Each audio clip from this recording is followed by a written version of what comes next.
What's up with it, Raider Nation? It's your boy, Raider Honcho, and I'm back with a brand new video for you.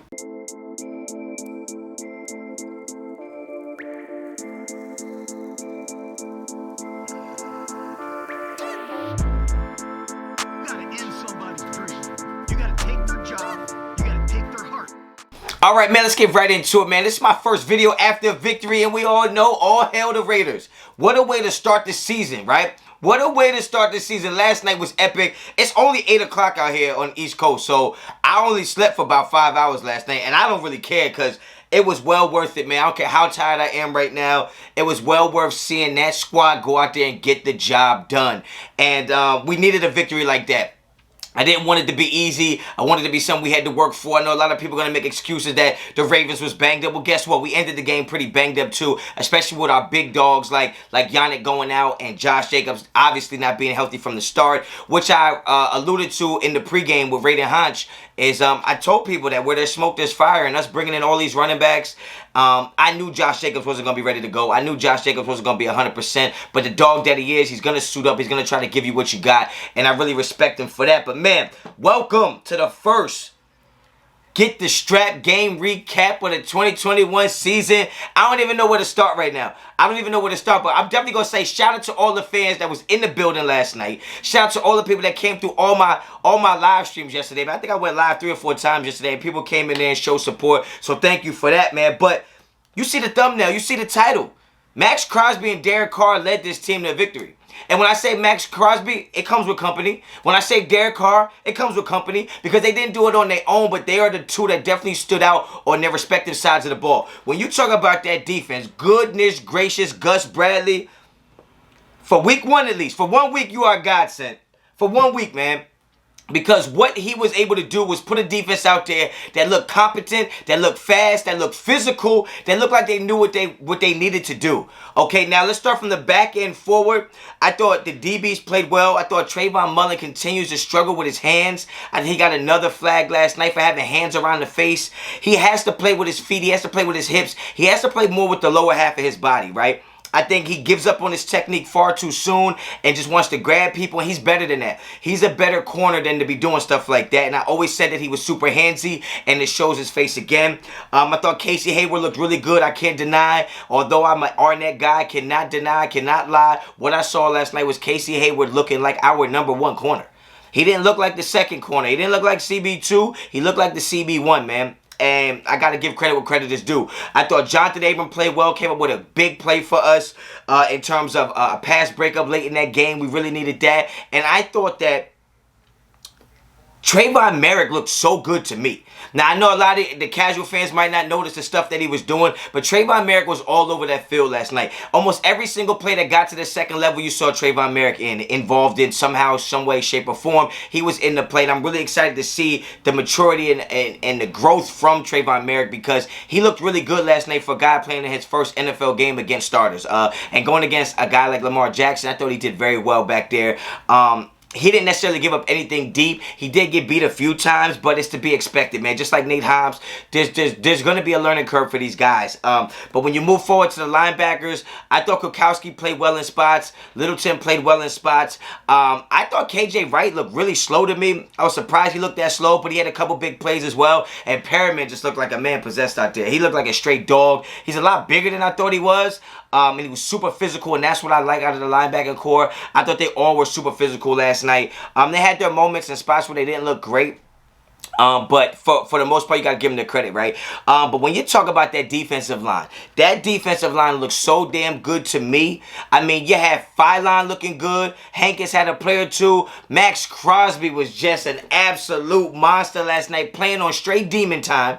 He was all over the damn field, making a difference. Yannick was creating havoc, but Maxx Crosby was the one sealing the deal, man. He was the one getting it done. And if you noticed early in the game, Lamar Jackson was able to beat us up the middle of the pocket, right? He wasn't escaping to the outside. It's because our defensive ends were getting too far into the backfield. And what I mean by that is they were getting 5-6 yards into the backfield, which was creating a natural alley for Lamar Jackson to step up. And if you notice, one of the adjustments that those D ends made, whether it was on them or it was on Gus Bradley or Marinelli, something that they did, they kind of instead of going straight up field, they started to pinch a little and kind of made it so the pocket was collapsing on Lamar Jackson. And that was able to kind of corral him and contain him for the most part of that second half. Yeah, he's going to break loose. He's got a lot of will, got a lot of speed, a lot of imagination at the position, which he is an elite athlete. But I thought them pinching down made the pocket close on him instead of allowing him to just run straight up field. He had to kind of wiggle a little more back there, and I think that's what helped players like Carl Nass to be able to get hands on him and create fumbles late in the game that obviously turned into be big plays in us getting that victory. When you go to the other side of the ball, it is very obvious that we were out of sync in the first half of that game. And now you could say it's because of preseason. You could say rust. You could say whatever you want. I think it was more that offensive line just being inexperienced. I think James looked exposed last night. He looked to be late, even on just the snap count. Like, it looked like Derek Carr wasn't even getting the ball in a timely fashion from when he was saying hike to when he was getting the ball, which made it mean he was a step behind, receivers being a step behind. And for the most part, let's just call it what it is. Derek Carr did not look sharp in the first half of the game. I'll be the first to admit it. Derek Carr did not look sharp at all in the first half of that game. And what was happening is the coverage that the Ravens were playing is that they were dropping linebackers deep enough to where every route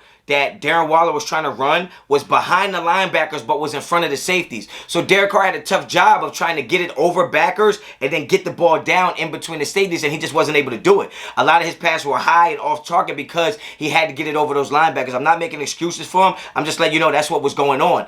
And I also thought that the Raiders were trying way too hard to force the ball to Darren Waller. I said in the pregame show that Darren Waller would get a lot of the attention, so I assumed that John Gruden and company would just have a game plan for Ruggs, for Edwards and Renfro, but they were really non-existent. It looked like a lot of the route trees was send everybody deep and send Waller across the middle and let's try to pick them apart that way. And obviously it was not working. We almost could have had 2 or 3 turnovers in that first half trying to force the ball in there. But I say all that to say this. It doesn't matter how you start. It matters how you finish. And look at the way the boys finished the game, man. They finally got Renfro involved because I said at halftime the adjustments that the Raiders needed to make were to go back more to a dink and dunk underneath type of offense. You're not going to be able to stretch the field when you got that type of coverage. You got to take what they're giving you. And the minute they started taking what they gave him, which was Renfro underneath, which was Drake underneath, you started to see us be able to open the field more and get the ball downfield that way. And I thought Derek Carr did a great job of just taking what they were giving him. Now, we also have to understand that Derek Carr was facing a ton of pressure that entire game. I'm not going to say the offensive line played terrible because, like I said, it's not about how you start, it's how you finish. And I thought they finished the game particularly well or better than they started the game. But Derek Carr was throwing a lot off his back foot. Derek Carr was getting pushed out of the pocket. And I thought Derek Carr did a good job of trying to extend plays when he could and get the ball downfield. And when I say Derek Carr is a top 10 quarterback to me and he's an elite quarterback to me, is because you watched the game where we had no number 1 wide receiver until Derek Carr made one. Derek Carr willed Bryan Edwards to be a number 1 wide receiver. I believe he had 0 catches with 37 seconds left in the game, and he ended up making 4 catches in a row almost to secure us an opportunity to win that game. And I think there can't be too much to be said about Derek Carr willing that to happen. He forced Bryan Edwards to step up. He forced Ruggs to make a few catches downfield. And I think even though we think that they're so talented, we have to understand that they are such young players that it's going to take a little more time for Ruggs and Edwards to mature and get that confidence rep after rep after rep, time on task, to be confident to know that I am that guy. Because you can see in the beginning of the game, they were not getting any separation from those corners. I know Humphrey is really good, but at the end of the day, it's your job to win your matchup. You have to win those one-on-ones. And I thought in the beginning of the game they didn't do it, but Derek Carr must have said something to him and said, look, I'm throwing you guys the ball, make it happen. Because I tell you what, Bryan Edwards at the end of that game looked like a different man than he looked all of last season, than he looked all of that first half. And you got to give Derek Carr that credit for not giving up on them and getting the job done. Now, I will say it was a mixed bag of emotions for me, from going to thinking we got the game-winning touchdown with Derek Carr, to Bryan Edwards, to being on the 1, to getting a 5-yard penalty, and then throwing that interception off of Snead's hands. Like, I couldn't believe it. But then to see that defense be put in that position to go out there and make a play and win us that game, it was unbelievable, and it was something that we needed to have done. We needed to see our defense be able to step up, because when you think about it, those are the type of games last year that we would have lost. We would have lost those type of games last year. And before this season, I said, if y'all think that we're a playoff team, we need to stop losing games the way we did last year. We need to fix some of the issues that we had last year. And like I said before, some of the issues we had last year was being able to finish games with our defense. And that was a good step in the right direction to see that our defense could be on the field with the game on the line, needing a stop, and they were able to come up with the stop, man. So it was beautiful to see. I'm going to give out a few game balls right now. And then that's going to be that, man. That's going to be a wrap. So first game ball is going to be Derek Carr. Derek Carr is getting the game ball because just the clutch gene that man has. As bad as he played in that first half, as out of sync as he looked, as rusty as he looked, he was able to just say, you know what, doesn't matter. Only thing that matters is just play. At one point in the second half, he was 12 for 13. He had hit 12 out of his last 13 passes, right? When you think about how he finished the game, I mean, he was throwing the ball all over the field, man, with touch, with those two throws at the end of regulation to get us in the field goal range were just some of the hardest throws I've ever seen him throw. I would love to see him do more of that, but regardless, he got the job done. When it was 37 seconds left and they went to him on the sideline, you could see he said, okay, we good. And he went out there, didn't hesitate at all, fired that ball in us, got us down there in 2 plays, and was able to kick the field goal to tie the game, man. And you can't say enough about Derek Carr. I don't want to hear anybody else talking about he's not our franchise quarterback. He's not the guy. We need to replace him. Shut the hell up. Put some respect on that man's name because Derek Carr balled out last night. Another game ball has got to be Maxx Crosby. But not only Maxx Crosby, I'm giving it to the whole defensive line because the entire night the defensive line